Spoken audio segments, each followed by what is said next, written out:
essa planta, porque é uma planta que você encontra em qualquer lugar, fácil, barata, mas olha as abelhas aqui, ó. Ela cumpre o papel dela na natureza, que é alimentar os insetos e os pássaros beija-flores. Então.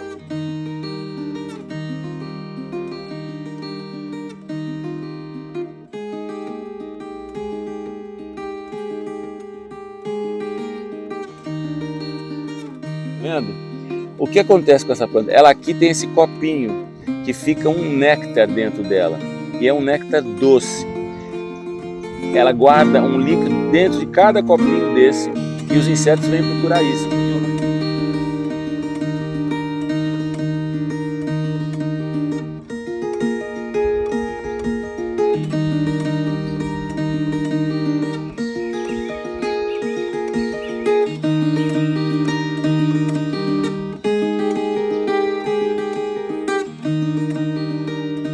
Pessoal, bom dia! Hoje eu estou aqui em São João Batista do Glória, aproximadamente 13, 14 quilômetros da cidade.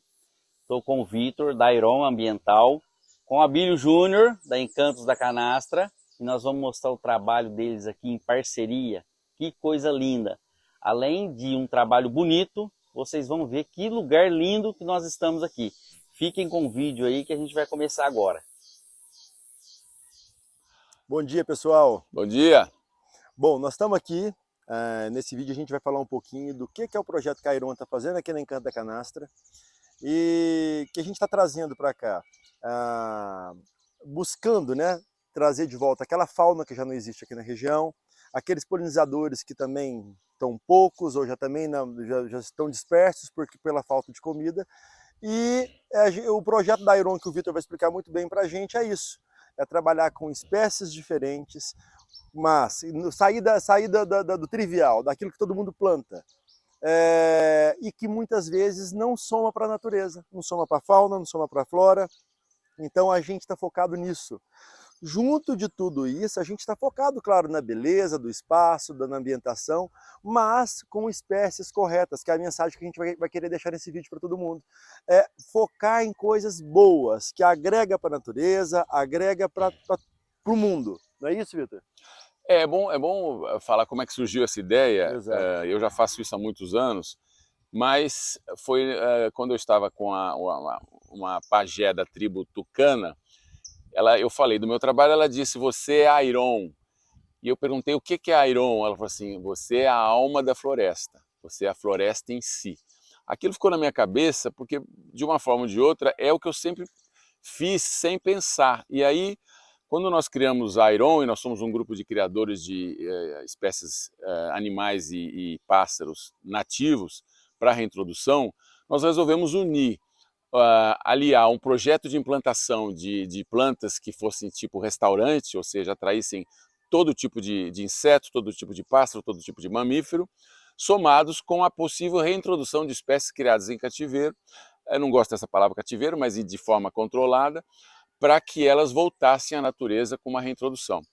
E isso tem se mostrado assim perfeito, porque mesmo em projetos que a gente não faz a reintrodução, os polinizadores, as espécies de plantas que a gente coloca aqui, vão trazendo as outras espécies. Então, se você coloca a árvore certa, ela traz todos os polinizadores. Se você traz os insetos, você traz os pássaros insetívoros.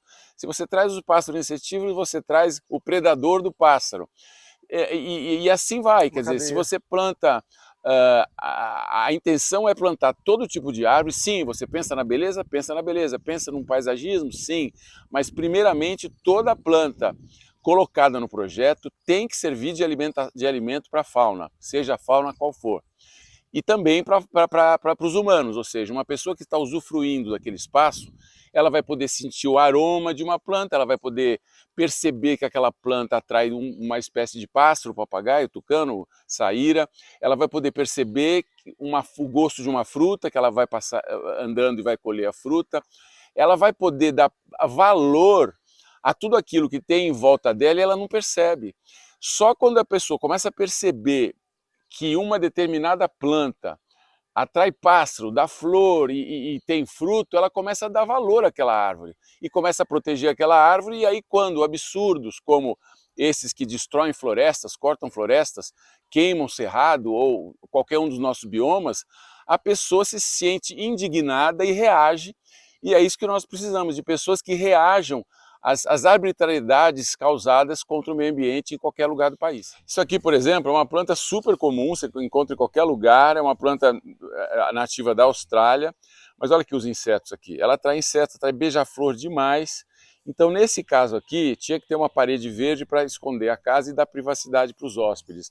Eu escolhi essa planta porque é uma planta que você encontra em qualquer lugar, fácil, barata, mas olha as abelhas aqui, ó. Ela cumpre o papel dela na natureza, que é alimentar os insetos e os pássaros beija-flores. Então, elas atraem, elas alimentam o que está aqui em volta delas. Então, todos esses insetos, esses pássaros vão ficar aqui porque tem alimento quase que o ano inteiro. Isso aqui floresce quase que o ano inteiro. Interessante que quando você falava, Vitor, eu vi pelo menos 3 tipos de abelha aqui. 3 a tipos preta, de inseto. A pequenininha e a Europa. É isso sem importante. Falar que tinha também esses outros insetos que eu não sei. Aqui, por exemplo, tem o Manorantia, que é uma planta da Restinga do Rio de Janeiro. Olha o que tem de inseto voando aqui perto. Tá vendo?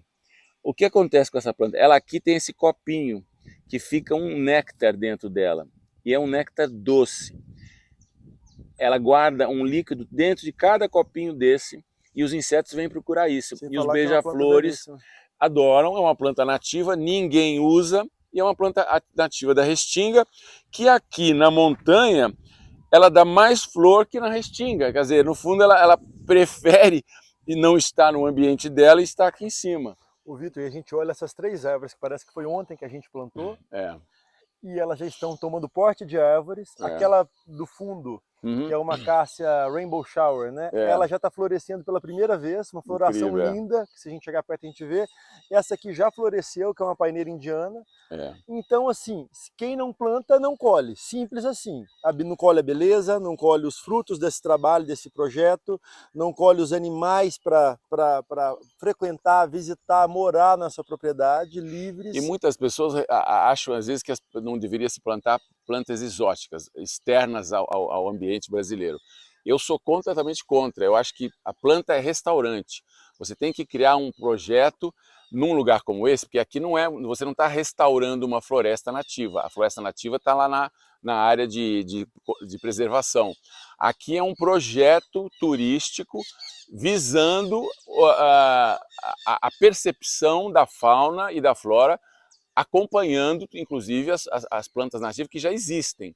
Aqui o que é? Você usa sim, melhor usar as plantas nativas, porque elas já fazem parte do nosso bioma e você incentiva o plantio, o conhecimento delas, mas também acrescentar plantas exóticas que não se tornam invasoras, importante isso, então é um critério que a gente leva, e uma planta que seja de extrema importância, como essa paineira da Índia, por exemplo, que na época da floração, ela floresce justamente na época seca do ano, e ela é a primeira a dar flor quando os tempos difíceis começam.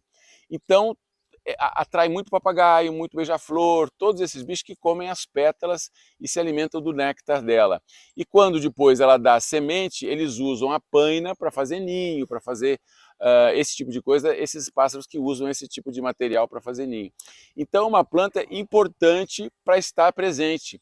E quanto mais você incentiva a fauna, o Abílio já deve ter percebido com plantas que foram colocadas há 3 anos atrás, já deve ter percebido pássaros que ele não via antes, começa a ver agora. E é isso que é bacana, os pássaros estão aí, mas eles não têm atrativo para vir até aqui, eles ficam lá na área deles. Mas se você dá o atrativo, eles começam a aparecer, começam a frequentar aquele lugar, e os turistas que vêm aqui na Serra da Canastra aproveitar desse paraíso que tem aqui no Brasil, eles começam a perceber nessas espécies que estão por aqui e eles não vêm normalmente porque eles não estão perto da gente, eles estão longe da gente. Quando você incentiva eles se acostumarem com a presença humana, olha aqui, eles vêm perto, eles se acostumam, aí é bom para eles e é bom para nós, porque é um prazer você sentado numa varanda desses chalés, ficar observando os pássaros todos a 1 metro da sua cara, porque eles começam a fazer ninho no telhado, começam a fazer um ninho artificial que você colocou. Então eles buscam a convivência com nós humanos e nós respeitamos esses outros seres que dividem o planeta com a gente. E é essa a essência do projeto Ayron, fazer com que as pessoas percebam o ambiente ao seu redor e protejam aquele ambiente para as futuras gerações. É uma planta nativa da Austrália, é a grevilha, que tem muito néctar dentro dela. Então, isso não existia há 7 meses atrás. É uma planta precoce, dá muita flor e já está fazendo o papel dela alimentando beija-flores. Então, beija-flores de espécies que não se via antes começam a frequentar mais vezes aqui e começam a ficar mais comuns, porque eles sabem, aqui tem comida, entendeu? Então é importante que a gente escolha as mudas certas para plantar dentro do paisagismo. Vou mostrar para ele aqui, ó. Reparem que está todo o projeto em construção, mas, por exemplo, essa casa está em construção. Aqui são banheiros, uma caixa d'água, mas nós já tivemos o cuidado de botar uma... Essa é uma buganvília arbórea, que é nativa do Brasil. É a única buganvília que é uma árvore, porque geralmente as outras buganvílias que existem por aí são trepadeiras. Essa não, ela se transforma numa árvore de mais ou menos uns 8 metros de altura por uns 7, 8... É um arbustão, mas é uma árvore. E daqui a pouco essa construção fica camuflada. E essa construção vai sumir daí, porque com essa maravilha... Na frente nós botamos, né, Vitor? Ali tem 2 saracas índicas, por exemplo, que por acaso é a árvore sagrada da Índia, no sentido de que todas as partes delas alimentam, servem para cuidar dos males femininos. A medicina Ayurveda, por exemplo, ela é considerada a árvore da mulher, porque as folhas, o tronco, as flores servem para tratar dos males femininos.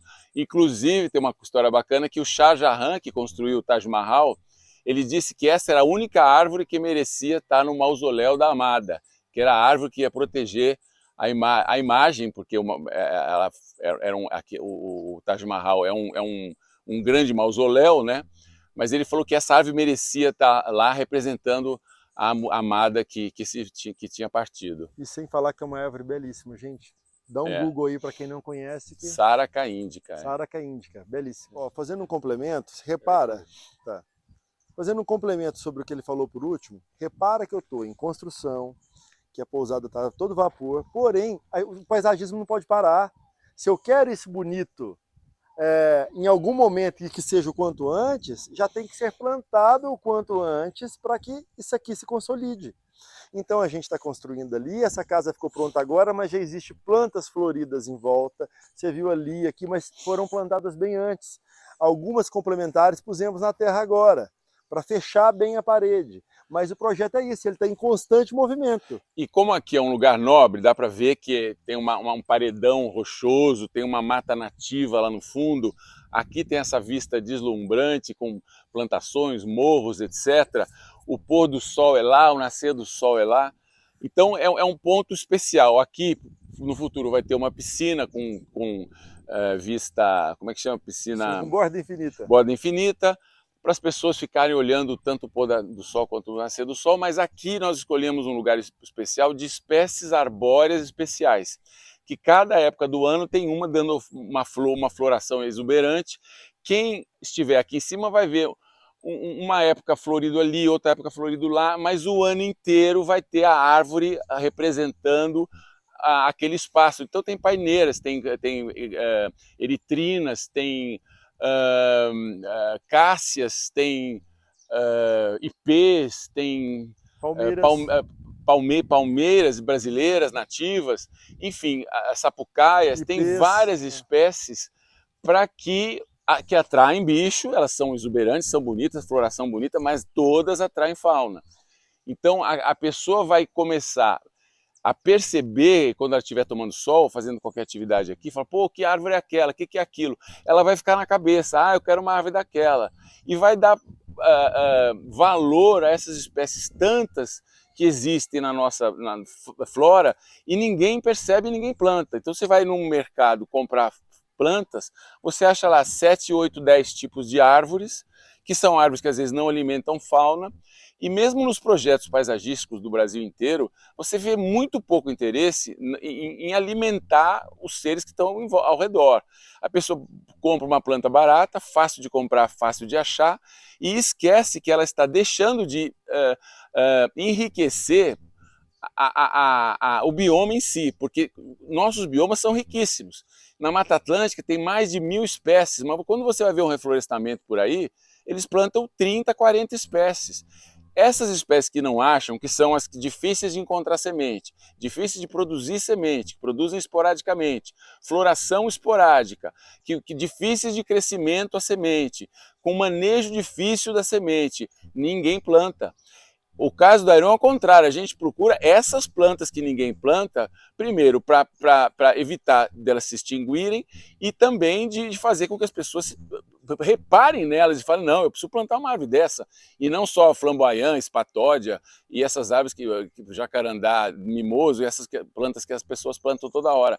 Já que você vai plantar, cuidar de uma planta rara, cuidar de uma planta comum, é o mesmo trabalho. Então, por que não plantar uma espécie que vai alimentar a fauna, vai te trazer alegria, vai florescer e vai preencher o papel dela na natureza, que é ocupar aquele nicho, beneficiando as outras espécies que possam usufruir dela.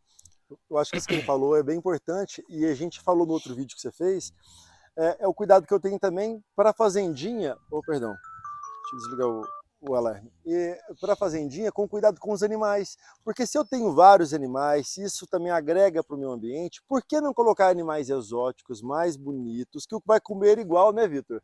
Vai comer igual aos demais, mas que vão promover mais,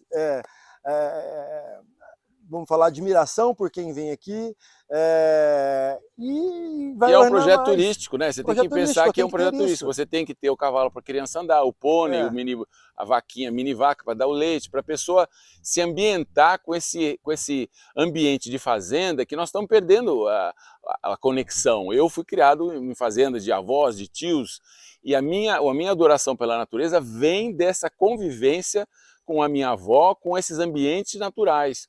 Então, quanto mais você incentiva uma criança a gostar, a se aproximar desses animais que são os mais próximos e também dessas plantas que atraem os outros pássaros, para a pessoa perceber o mundo que está em volta, ela vai ser uma pessoa diferente no futuro. No caso nosso aqui da Encanto da Canastra, o cuidado então ele é amplo. É com as plantas, conforme vocês estão vendo, diversidade de plantas, plantas que agregam para a fauna, para a flora, de uma forma geral, né, para o mundo.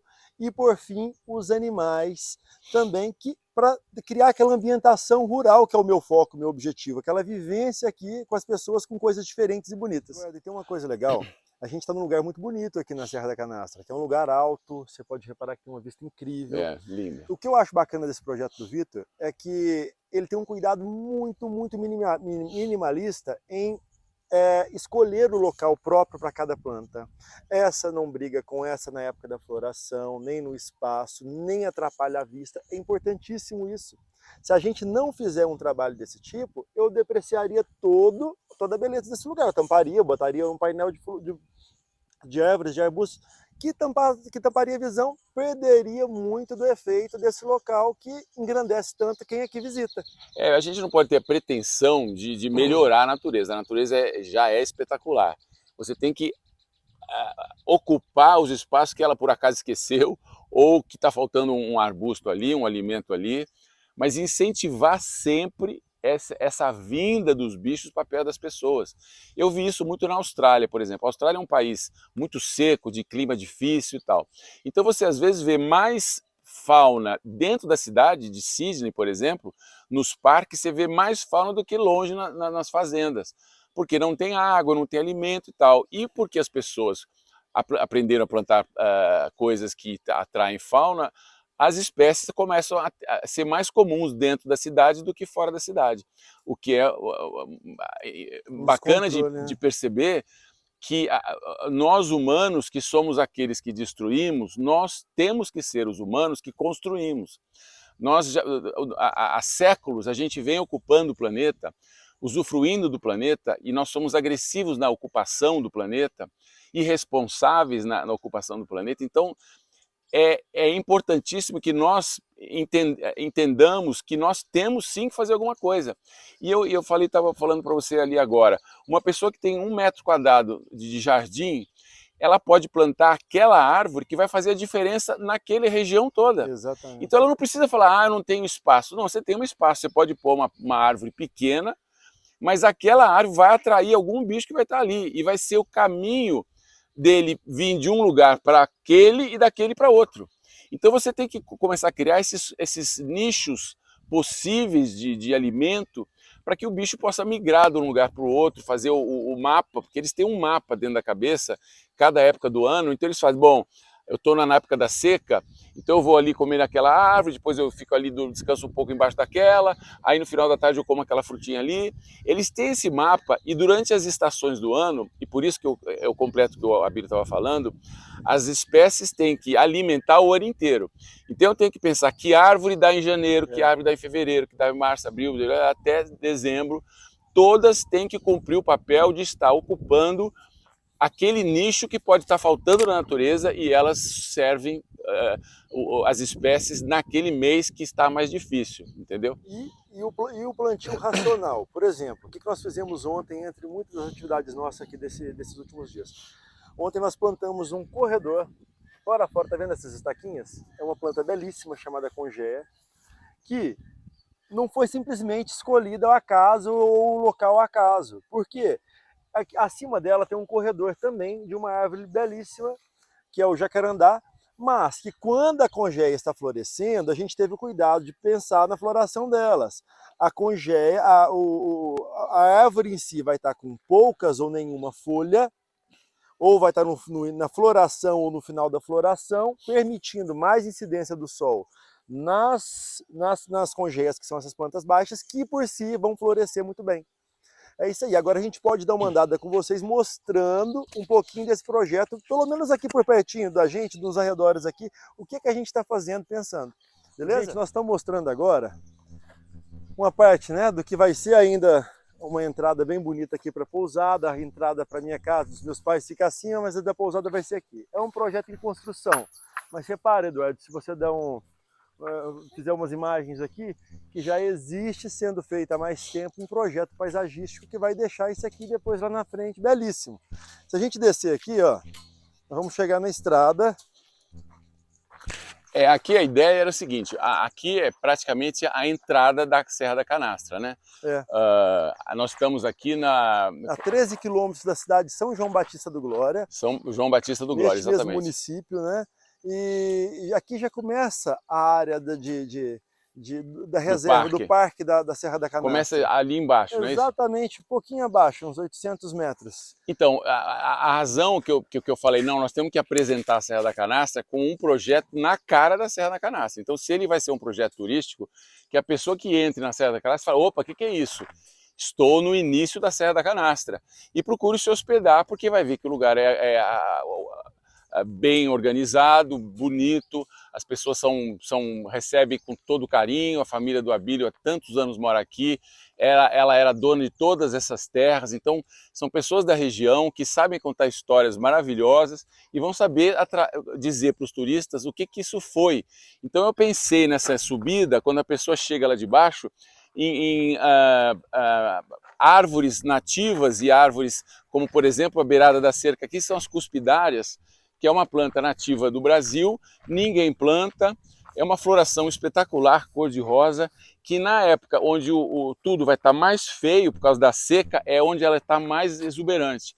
Então são 300 metros até a entrada lá de baixo, de congeias de um lado e cuspidárias do outro, e aquelas árvores plantadas ali são os pau de rosas, que é uma árvore belíssima do Cerrado brasileiro. Que vale outro Google, viu, gente? Pensa numa árvore linda.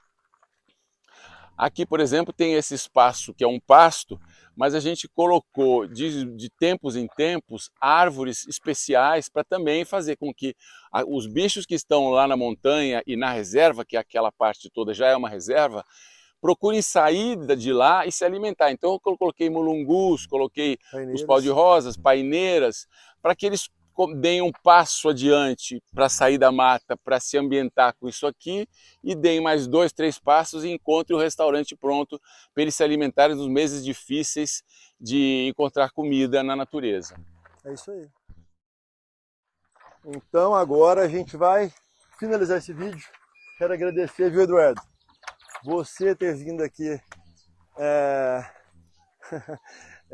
mais uma vez mostrar um pedacinho do nosso trabalho. Agora agradecer mais do que nunca ao Vitor, que está presente para falar um pouquinho desse trabalho que ele faz com tanto carinho. E assim, e a gente está colhendo os frutos agora já. Tem pouco tempo, o que, uns 5 anos, né, Vitor? Nós Já estamos fazem plantando aqui. 4 anos, 4, 5 anos. 4, 5 anos e já está cheio de plantas grandes, florescendo, animais vindo e tá, o meu birdwatching está quase lá, observatório de aves, para aquelas pessoas que gostam de frequentar lugares assim. E mais uma vez, então, obrigado a você. Obrigado a você, obrigado por manter um lugar maravilhoso desse intacto, né? Para tentar fazer com que as pessoas... Ó, o beija-flor que passou aqui na cara da Virgínia. Fazer com que as pessoas percebam essa beleza natural que nós temos aqui. Agradecer a você, obrigado também pela sua compreensão, pela sua atuação sempre aí nas suas redes sociais, etc. Quem tiver interessado, o Airon Ambiental é Airon_Ambiental.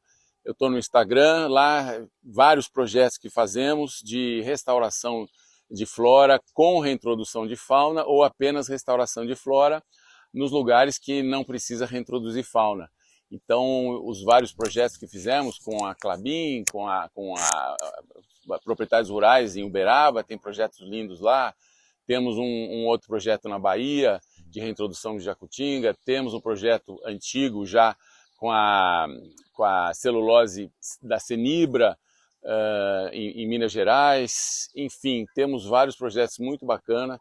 Temos em Bitipoca também, acabamos de terminar a primeira fase de reintrodução de jacutingas com enriquecimento da flora. Então a pessoa entra lá e percebe o que a gente faz e espero que gostem. É um trabalho que me dá um extremo prazer. Eu nunca pensei que eu fosse trabalhar com uma coisa que eu podia pagar para fazer, porque é um prazer imenso, uma alegria imensa. Eu fui criado por pessoas que gostavam de natureza, meus avós, como eu falei, meus tios, meus pais me incentivaram muito dando livros, quer dizer, todo mundo me dava livros de presente, e eu finalmente estou fazendo na vida o que eu sempre gostei, que é cuidar de natureza. Obrigado. Eu que agradeço a Abílio Júnior, né? Chamo ele de Júnior. Você também, Vitor, admirado com o seu trabalho, com a sua preocupação com o ambiente. Aprendi muito nesse vídeo, com o papo aí que a gente bateu, né? Com essa ideia de restaurante, não é só para o ser humano, né? Os animais também têm que ter o restaurante deles, e é o que vocês estão criando aqui na Encantos da Canastra. Parabéns, estou admirado, viu? Muito obrigado, Eduardo. Estamos aqui no início do paraíso que é a Serra da Canastra. Você pode ficar logo no início, se aboletar aqui no começo. Sem andar muito já está num paraíso. Sem andar muito já chegou. É isso aí. Obrigado, gente. Obrigado.